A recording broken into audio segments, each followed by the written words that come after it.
Antes que nada quiero aclarar que la intención de este video no es menospreciar o hacer de menos a algún país o jugador. Esto no es un versus para saber qué jugador es mejor o peor que el otro, sino que solamente es una comparación y recuerdo de dos carreras y juego de dos de los delanteros más importantes del continente. Ambos con sus altas y con sus bajas, sus mejores y sus peores momentos. Y elegí a Falcao y a Guerrero porque son de edades similares y probablemente ya están en los últimos años de rendimiento en su selección y seguramente ambos dirán adiós cuando se llegue a Qatar 2022.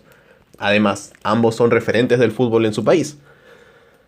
Todos los jugadores que buscan ser profesionales deben saber que es imposible que en sus peores momentos la gente no se vaya a burlar un poco de ellos. Sobre todo gente que no es de su país. Y tanto Falcao como Paolo han estado expuestos a esto, al igual que muchos otros jugadores conocidos. Y es bueno tratar de verle la cara divertida un poquito a la situación. Ahora sí, comencemos y veamos sus historias. Falcao tuvo su pequeño paso por Colombia en el Lanceros de Boyacá cuando era un jovencito nada más, y rápidamente pasó a River Plate, donde en Sudamérica empezó a hacerse uno de los nombres más importantes del continente. Era un delantero colombiano con un tremendo potencial por explotar. Mientras estuvo en Argentina, Falcao fue uno de los jugadores más reconocidos. Fue donde empezó a desarrollar todo su estilo como delantero. Tal vez se tenga la impresión de que Falcao es solo un delantero de área que espera balones, pero en River ya daba señales de que podía llegar a ser mucho más que eso. Después de un tiempo, Falcao da el salto que todo futbolista siempre quiere dar, o sea, el salto a Europa. Para su suerte lo ficha en un equipo que tiene mucha confianza en él, donde tiene rendimiento inmediato. Estoy hablando obviamente del Porto. El Porto es uno de esos equipos ideales donde los jugadores pueden ir para poder explotar y desarrollar su talento antes de pasar a clubes más grandes de Europa, y Falcao tuvo la oportunidad perfecta. Vivió uno de los mejores momentos de su carrera, era goleador, gana la Europa League, tiene un promedio de gol altísimo de más de un gol cada 2 partidos, y ya no solo Sudamérica, sino que todo el mundo se empieza a dar cuenta de quién es él. Todo esto solo sirvió para que dé el paso más importante de su carrera, y en la que yo considero su mejor etapa. El Atlético de Madrid de Simeone contrata a Falcao, y una vez más Falcao tiene la suerte de llegar a un equipo en crecimiento donde puede desarrollarse y pasar al estatus de estrella mundial. Falcao juega 2 años en Madrid. Puede parecer poco, pero deja una huella imborrable de goles siendo el único jugador del mundo en su momento capaz de pelearle los goles tanto a Messi como a Cristiano Ronaldo. En un momento tranquilamente pudo ser considerado el mejor jugador del mundo en su posición. E incluso a Falcao se lo tenía como el jugador que tenía el remate más potente de todo el mundo. Gana también la Europa League con el Atlético, gana la Copa del Rey al Real Madrid, y mientras estaba en lo más alto, Falcao opta por cambiar de aires nuevamente. Y aquí comienza la etapa que yo considero la más oscura de su carrera, que comenzó con su llegada al Mónaco de Francia. Un equipo de menos nivel que el Atlético, pero de gran poder económico. Falcao juega y marca goles como sabe hacerlo, pero en la segunda temporada sufre una lesión terrible que termina por dejarlo fuera del Mundial de Brasil 2014. Un golpe durísimo para su carrera y para Colombia, aunque como todos saben, el colombiano que destacó más que nadie en Brasil ante la ausencia de Falcao terminó siendo James Rodríguez, pero eso ya es otra historia. Falcao se recupera al final y se va prestado a Inglaterra, al Manchester United, donde nuevamente se encuentra con otro de los terribles fantasmas que tiene en su pasado. Estoy hablando de Luis Van Gaal. Probablemente una de las personas más odiadas por los colombianos en ese lapso de 2015-2016. Ya que Falcao llegó al Manchester United con las posibilidades de tratar de ser titular, pero la verdad es que el Manchester United de Van Gaal ya estaba armado antes de que llegue Falcao.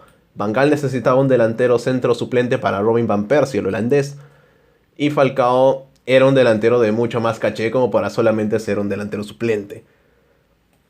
Esta fue una de las etapas más tristes en su carrera, a pesar de que marcó goles, pero nada cerca de sus mejores números. Como la cosa no funcionaba, lo vuelven a prestar, pero esta vez al Chelsea de Mourinho. Pero aquí le va aún peor. Juega poco, se lesiona y apenas marca un gol. Finalmente, después de su mal paso por Inglaterra, que él probablemente quisiera olvidar, vuelve al Mónaco, luego de vivir un infierno ahí. Y estos años ha retomado un gran nivel, tanto como para jugar el Mundial de Rusia y marcar con Colombia, algo que mucha gente de su país estaba esperando. Y en la selección colombiana es el capitán y es el ídolo de la afición. Falcao consiguió el respeto y el afecto de la gente de su país en base a su rendimiento. Hoy por hoy hay pocos colombianos que no se sientan orgullosos de Falcao, pero ya no solo por haber hecho lo que hizo en su selección, sino por la gran carrera que se hizo en el extranjero. No muchos colombianos tienen la suerte de decir que en su momento le pelearon casi mano a mano a Messi y a Cristiano Ronaldo en lo que corresponde a marcar goles, y Falcao lo hizo. La historia de Paolo, en esta ocasión, comienza en Alianza Lima. De hecho, sacaron una película suya sobre estos años en su vida que se me hace en realidad bastante inexacta temporalmente, pero te da al menos una idea de cómo pudo ser su niñez. Él no llega a debutar profesionalmente en Alianza porque se va joven y a Alemania en las categorías inferiores del Bayern Múnich. Y está ahí un par de años, hasta que lo suben al primer equipo donde ya estaba Claudio Pizarro. Paolo trata de acoplarse al ritmo europeo, pero no logra brillar como otros delanteros de la época. Era todavía muy joven e inexperto, así como más inmaduro emocionalmente.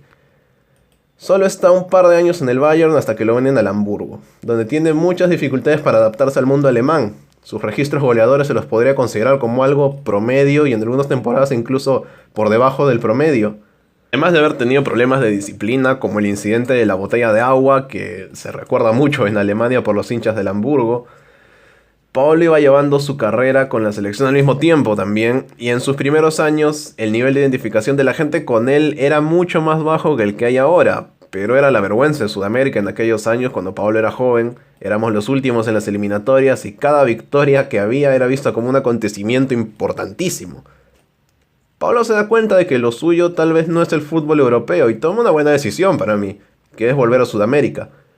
El Corinthians, que acaba de ganar la Copa Libertadores, le da la oportunidad y la confianza para jugársela por él y lo terminan contratando como su delantero. Y Paolo aquí vive uno de los mejores momentos de su carrera. Marcaba goles, marcaba más goles de los que marcaba en Alemania y termina ganando el Mundial de Clubes contra el Chelsea, el cual debe ser el mayor logro de su carrera, casi a la par de clasificar al Mundial.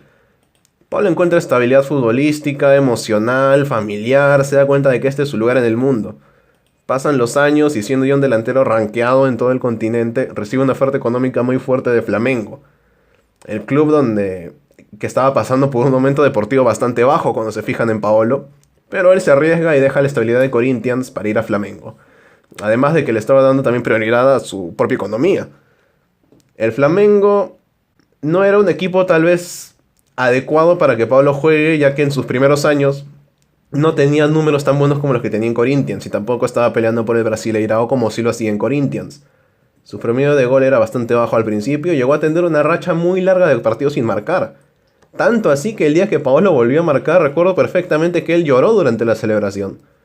Con el tiempo se terminó adaptando y tuvo un rendimiento ya más adecuado. Pero la etapa más negra de su carrera llegó con un T en Argentina. Las teorías acerca de cómo fue que Paolo terminó con esa sustancia dentro de su cuerpo son muchas, y al menos la explicación que él dio tenía que ver con precisamente que había ingerido un té con hojas de coca en el hotel de la concentración peruana cuando estábamos jugando las eliminatorias contra Argentina. Mundialmente la gente se preguntaba cómo había podido suceder esto. ¿Cómo fue que Paolo dio positivo en un control de antidoping? Y lo que causaba todavía más relevancia era la explicación que él daba y la que daban sus propios abogados acerca del té.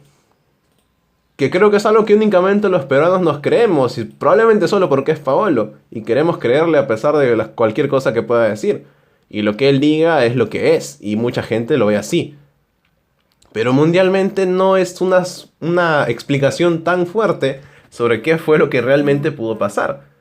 Y al final se hicieron todo tipo de malabares judiciales para que Paolo pueda ir al Mundial. Aunque como ya sabemos, esto no solucionó el problema desde su raíz.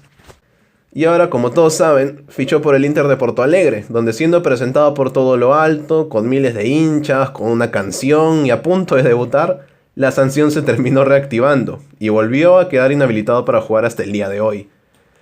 Pero la mayoría de grandes momentos de Paolo, nadie descubre nada, han sido con la selección peruana, sobre todo a partir de los 28 años, que fue donde fue madurando emocionalmente como jugador, diferenciándose mucho del Paolo que algunos llamaban muy llorón y aniñado de sus primeros años, y que terminaba siendo a veces incluso un problema para la selección. Ya con 30 años o más se fue madurando mucho más esa faceta de su carrera. Se hizo goleador histórico de Perú, fue capitán del equipo y debutó en el Mundial, aunque con problemas físicos, como ya dije, por la sanción que había tenido. y no pudo rendir bien, a pesar de que incluso marcó un gol. Pero aún así no se puede considerar que Paolo hizo un gran mundial porque no estaba bien físicamente. Falcao y Paolo son símbolos en sus países, que por una u otra razón. Y este video sirve para recordar lo que fueron y lo que son. Con sus éxitos y sus fracasos, aunque siempre será más bonito para la gente recordar los éxitos. Y la verdad yo no los culpo por eso. Gracias por quedarte a ver el video, no te olvides de comentar todo lo que quieras acerca de lo que opinas sobre la carrera de estos dos jugadores, lo bueno y lo malo de todo, acá hay libertad para hablar de lo que quieras en realidad. No te olvides de darle me gusta, compartirlo si es que te gustó. Esto fue Más allá del gol y los veo la siguiente vez. Chao.